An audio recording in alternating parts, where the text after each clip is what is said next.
Escalating conflict involving Iran has rattled global markets, and we're starting to see the economic impacts here at home.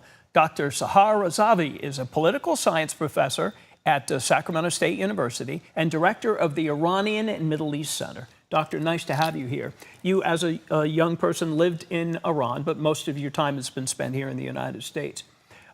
Would you say that most of Iran now is in favor of a regime change? I don't need specific percentages, but where is the general population in all this?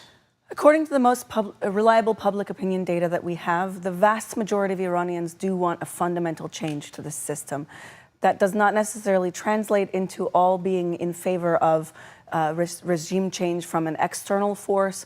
There are many different views on what the proper means and methods are to bring about a different kind of system, but they are generally, yes, in favor of a total change to what we have. So if they are in favor of that and not necessarily in favor of war, how else would you do this based on the two ayatollahs who've been in power since '79? This is one of the great dilemmas of Iranian society, that Iranian civil society has been struggling for many years, for many decades, to try to make changes from within the system, and they haven't worked because the state has enacted really unlimited violence and repression on them. So Iranians now feel like when all other avenues have been foreclosed, they don't really know what is left to do. At the same time, a lot of Iranians were alive for and remember the Iran-Iraq War, and they're very cognizant of the death and destruction that war brings.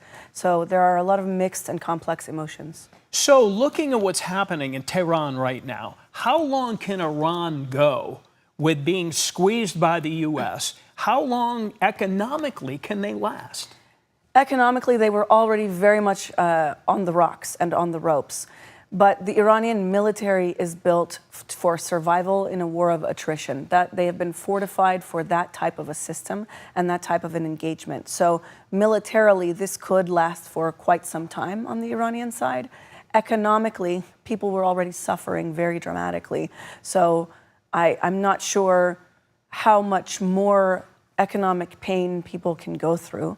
But I know they already have gone through so much that it would just be seen as a continuation of that misery economically by a lot of people.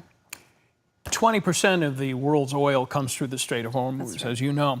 So when would we start to see the effect here? I mean, obviously, we're going to see a spike in gas prices, no doubt. Is there anything else the United States will feel from what's going on right now? I think we're going to see a lot of impacts. The Strait of Hormuz is 20%, but the Iranian ally in the Houthis also control to some extent the Red Sea. So we could see not only a spike in oil prices, but also the price of many goods that get shipped in cargo ships through these different passages. This also could have significant political ramifications for us. As you know, we're ahead of the midterm elections. And I think right now, Trump sees this as a calculation for him that it would be beneficial to him to be a wartime president as the incumbent going into these elections, which he very strongly feels the GOP needs to win decisively in order to protect him from potential impeachment proceedings or even possibly removal. If we see prolonged military engagement and more service member deaths in an environment where the vast majority of Americans were already against the war before it began, when we were talking about the possibilities, then this could hurt him and shift our political landscape more than he may have anticipated. I'm sensing from what you're saying that this regime that's been in power will fight to the death, never mind the economic impacts on this, yes? The current iteration of the conflict is very much an existential threat for the regime. They have made clear that if they are going down, they are going to make it as painful as possible for all of the U.S. allies and assets in the region.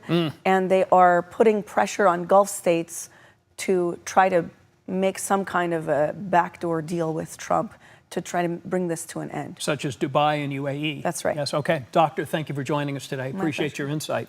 Anytime.